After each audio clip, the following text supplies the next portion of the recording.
નમસ્કાર. આજે વાત કરીશું દેશ વિદેશમાં ભાજપની એક એવી ટીમ, જી હા ટીમ નવીન, કે જે લગભગ ગઠિત થઈ ચૂકી છે અને તેમાં મુસ્લિમ ચહેરાઓ છે. આ એક આમાં ખાસ વાત છે. તો જાણીશું ટીમ નવીન વિશે અમારા આજના ખાસ દેશ વિદેશમાં. તો ભાજપની ટીમ નવીનની શું થઈ ચૂકી છે જાહેરાત? તો ભાજપની ટીમ નવીનની જાહેરાત થઈ ચૂકી છે, જેમાં 13 જેટલા ઉપાધ્યક્ષોની નિયુક્તિ પણ થઈ ચૂકી છે અને એમાં કેન્દ્રીય મંત્રી પિયુષ ગોયલને રાષ્ટ્રીય કોષાધ્યક્ષ તરીકે બનાવવામાં આવ્યા છે. પણ જો એમ કહેવામાં આવે કે આજે 13 જણાની નિયુક્તિ કરવામાં આવી છે, તેમાં 2 ચહેરાઓ મુસ્લિમ છે, તો આપને નવાઈ લાગશે, સાંભળનારા સૌને નવાઈ લાગશે.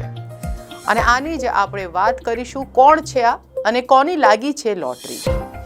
ભાજપની આ ટીમ નવીનની જાહેરાત થઈ ચૂકી છે, જેમાં રામ માધવ લોકસભા સભ્ય ડી પુરંદેશ્વરી અને ઉત્તરાખંડના પૂર્વ મુખ્યમંત્રી તીરથસિંહ રાવત સહિત 13 ઉપાધ્યક્ષોની નિમણૂક થઈ ચૂકી છે, જ્યારે કેન્દ્રીય મંત્રી પિયુષ ગોયલને રાષ્ટ્રીય કોષાધ્યક્ષ બનાવવામાં આવ્યા છે.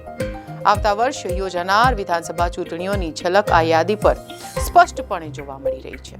આ જ દ્રષ્ટિએ પાર્ટીની નવી ટીમમાં ઉત્તર પ્રદેશમાંથી 8 ચહેરાઓને તક મળી છે, જેમાં 4 રાષ્ટ્રીય હોદ્દેદારો અને 2 રાષ્ટ્રીય મોરચા પ્રમુખો સામેલ છે.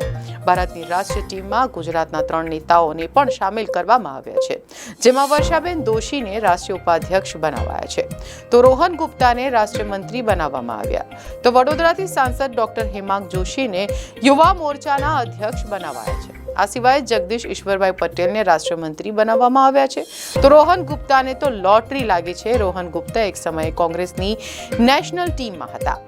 કોઈ પણ ઇલેક્શન આવનારા હોય ત્યારે ભારતીય જનતા પાર્ટી દ્વારા તેની રૂપરેખા બહુ જ પહેલેથી તૈયાર કરી દેવામાં આવે છે અને તમામ તૈયારીઓ શરૂ કરી દેવામાં આવતી હોય છે. તેના ભાગરૂપે જ આ એક મોટો એજન્ડા બીજેપીનો કહી શકાય, કેમ કે અત્યાર સુધી કોઈને ટિકિટ સુદ્ધા નથી મળતી બીજેપીની કોઈ મુસ્લિમ ચહેરાને. ખાસ કરીને આપણે મુસ્લિમ ચહેરાઓ પર જે મોટો દાવ ખેલાઈ રહ્યો છે તેની આપણે વાત કરીએ. આ એક બીજેપીનો મોટો દાવ કહેવાય.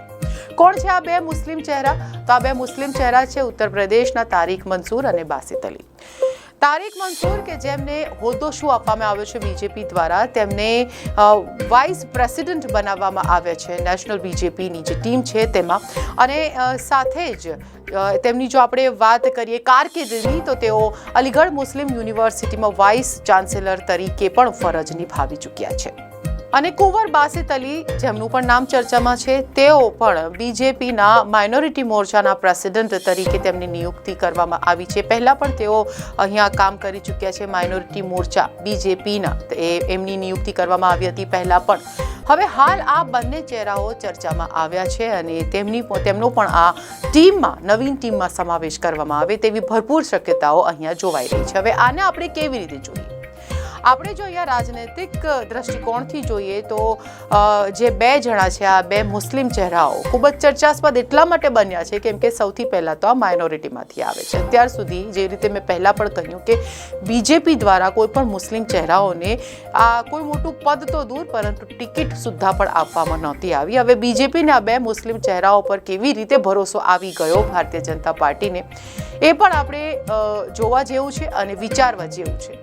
હવે આ 2 મુસ્લિમ ચહેરાઓને ટીમમાં સમાવેશ કરીને બીજેપીને શું ફાયદો થાય છે? શું બીજેપી પણ કોંગ્રેસની જેમ એક તરફ વધુ નહીં તો થોડી વોટ બેંક તૈયાર કરી રહ્યું છે, માઇનોરિટી વોટ બેંક તૈયાર કરી રહ્યું છે? તેવો સવાલ ચોક્કસપણે મને આવ્યો, તમને પણ આવ્યો હશે.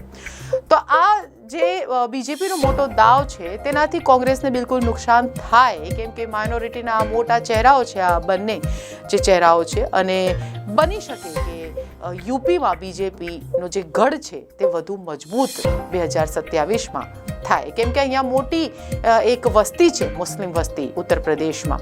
બની શકે કે આ 2 નામ જે છે તેમને લઈને તેનો ફાયદો બીજેપી ઉઠાવી શકે છે. તો આવી જ રાજનૈતિક વાત કરીશું ફરી. રજા આપશો. નમસ્કાર.